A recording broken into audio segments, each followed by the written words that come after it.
BC సింహ గర్జన poster ని తిరుపతిలో బీసీవై పార్టీ యువ నాయకులు ఆవిష్కరించారు. ఈ నెల 22న గుంటూరులో బీసీ సింహ గర్జన సభ జరగనుంది. బీసీలకు రాజ్యాధికారమే లక్ష్యంగా బీసీవై చీఫ్ బోడే రామచంద్ర యాదవ్ పోరాడుతున్నారని బీసీవై యువ నేతలు తెలిపారు. చిత్తూరు జిల్లా బీసీ నేతలంతా సభలో పాల్గొంటారని చెప్పారు. రాజకీయ పార్టీలకు అతీతంగా బీసీ గర్జన నిర్వహిస్తున్నామన్నారు. ఎన్నో ఏళ్లుగా బీసీలకు అన్యాయం జరుగుతోందని బీసీవై యువ నేతలు తెలిపారు.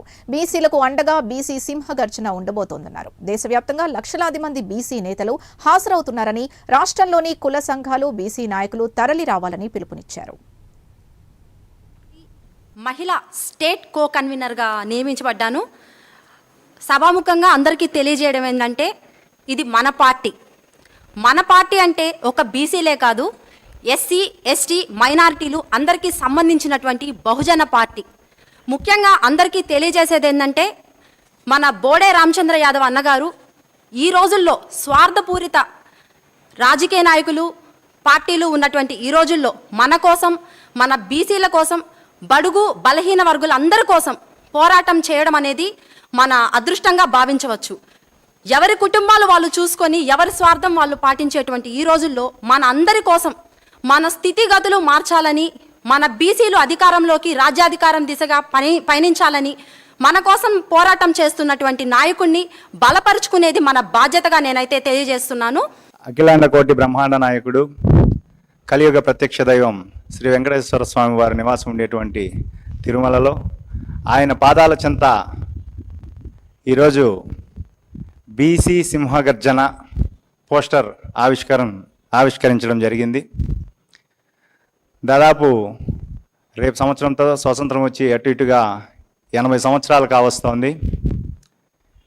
ఈ 80 సంవత్సరాల స్వతంత్ర భారతావనిలో బీసీలకు రాజ్యాధికారం దూరం చేస్తూ, బీసీల మెడలో బీసీలు ఒక నమ్మకస్తులని,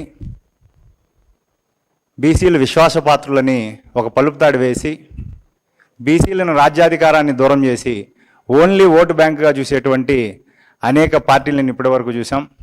కొన్ని అగ్రవర్ణ పార్టీలకు బీసీలు ఓటు బ్యాంకుగా తప్ప ఎప్పుడూ కానీ రాజ్యాధికారంలో అవకాశం ఇవ్వలేదు. బీసీ కళా ప్రాంగణంలో బీసీ సింహగర్జన దాదాపు లక్షలాది మందితో జరుగుతున్నది. ఈ సింహగర్జన దేశవ్యాప్తంగా బహుజన కులాలందరూ ఏకమై ఒక తాటిపైకి వచ్చి, ముఖ్యంగా భారతదేశంలో అన్ని రాష్ట్రాల్లో రాజకీయంగా అన్ని విధాలుగా అందరికీ షేర్ ఉన్నది.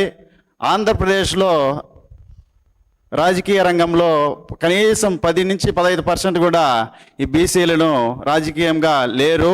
ఉన్నాగాడ రాజకీయ పార్టీలు 80 సంవత్సరాల నుంచి వాళ్ళు తొత్తులుగా వాడుకుంటున్నారే కానీ ఈ కులాలకు కానీ ఈ సామాజిక వర్గాలను కానీ ఏమాత్రం న్యాయం చేయలేదని చెప్పి జరుగుతున్నది. రేపు ఆదివారం జరుగుతున్నది. స్వతంత్ర భారతదేశంలో బీసీలకు స్వతంత్రం కావాలనే ఒక పోరాటంగా మేము అనుకుంటున్నాము.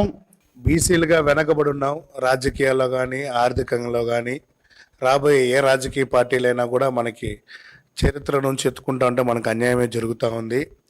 ఆ ఒక నేపథ్యంలోనే ఇది చూసి మనమందరం కూడా ఈ బీసీ గర్జనను విజయవంతం చేయాలని నేను యాదవ్ కుల సంఘం అధ్యక్షులుగా యూత్కి మద్దతు తెలుపుతున్నాను. అఖిల భారతీయ యాదవ్ మహాసభ తిరుపతి జిల్లా ఆర్గనైజ్ సెక్రటరీ వర్క్ చేస్తున్నాను. సో ఈ బీసీ సంఘాలు వెనకబడిన కులాల్లాగా ఉన్నటువంటి రాజకీయ పార్టీలు, అవి వైఎస్ఆర్సీపీ కానీ టీడీపీ పార్టీలు, తర్వాత బీజేపీ, జనసేన, వాళ్ళు ఓన్లీ మాకు బీసీలని ఓటు బ్యాంకింగ్ ద్వారానే చూస్తున్నారు తప్ప వేరే విధంగా చూడటం లేదు. సో కాబట్టి మా కులంలో పుట్టినటువంటి బోడే రామచంద్ర యాదవ్ గారు ఒక మంచి నిర్ణయం తీసుకున్నాడు.